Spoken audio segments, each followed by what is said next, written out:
في حاجة واحدة بس لمّا تموت مش هتقدر تعملها تاني أبدًا، حاجة لو عرفتها هتغيّر نظرتك للحياة كلّها، حاجة الملايين بيفوّتوها كل يوم من غير ما يحسّوا. تخيل معايا المشهد ده، واحد على سرير الموت آخر أنفاسه وبيبص على حياته، أكيد مش هيندم على الفلوس اللي ما عملهاش ولا الشهرة اللي ما وصلهاش، هو هيندم على حاجة واحدة بس، الخير اللي كان يقدر يعمله وما عملوش، الابتسامة اللي كان ممكن يرسمها على وش حد، أو الكلمة الطيبة اللي كان ممكن يقولها، أو المساعدة اللي كان ممكن يقدمها. ليه؟ لأن بعد الموت الفرصة دي خلاص انتهت.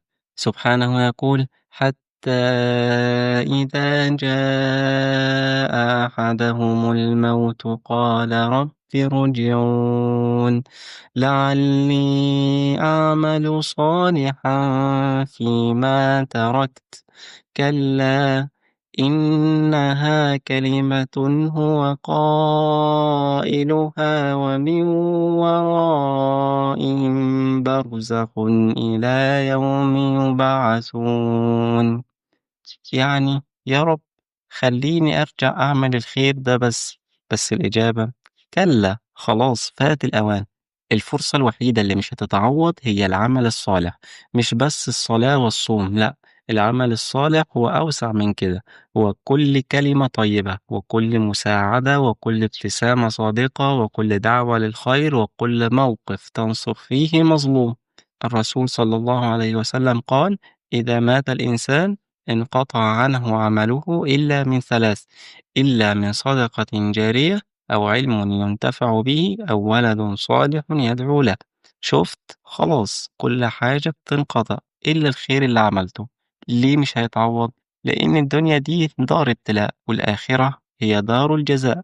زي الطالب في الامتحان لما ينتهي الوقت خلاص ما يقدرش يكتب حرف تاني. إحنا في امتحان اسمه الدنيا والوقت بيجري، فالحاج نفسك. لما الرسول صلى الله عليه وسلم طلب تبرعات للغزوة كل واحد جاب على قد استطاعته. عمر جاب نص ماله ففخر بنفسه، أبو بكر جاب ماله كله. الرسول صلى الله عليه وسلم قال له: ما تركت لأهلك؟ قال: تركت لهم الله ورسوله. أبو بكر فهم إن الفرصة دي مش هتتكرر فاستغلها. تعال ناخد قصة مع بعض من الزمن ده.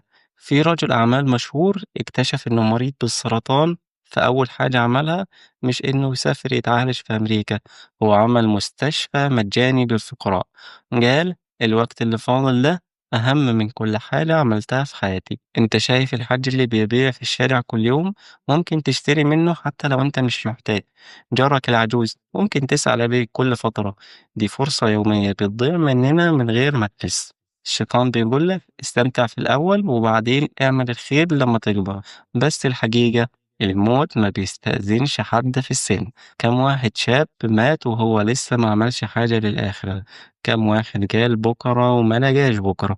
الرسول صلى الله عليه وسلم قال: أكثروا من ذكر هادم اللذات، الموت.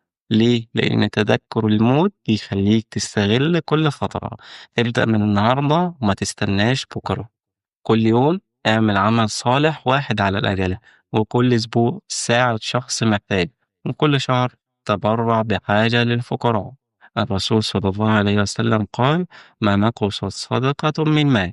كل خير تعمله ربنا بيعوضه لك في الدنيا والآخرة، بس الأهم إنك تكون مرتاح الضمير. خلي ليك أثر يفضل بعد موتك، سواء مساهمة في بناء مسجد أو مستشفى، سواء في تربية أولادك تربية صالحة. تخيل إنك بتكتب رسالة لنفسك بعد 20 سنة، هتقول إيه؟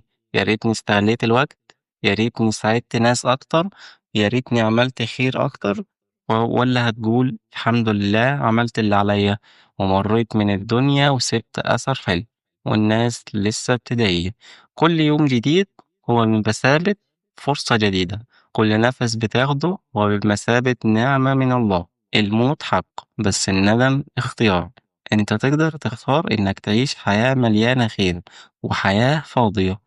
تقدر تختار إنك تسيب أثر حلو ولا تمشي من غير ما حد يحس. الفرصة دي في إيدك دلوقتي، قوم دلوقتي كلم حد تطمن عليه وساعد حد محتاج واعمل أي عمل صالح. الوقت بيجري والفرصة بتضيع، قُل لنا في الكومنتات إيه أول عمل صالح هتعمله بعد الفيديو ده، ولايك وشير للفيديو علشان هانت يا صديقي على ال1000 مشترك.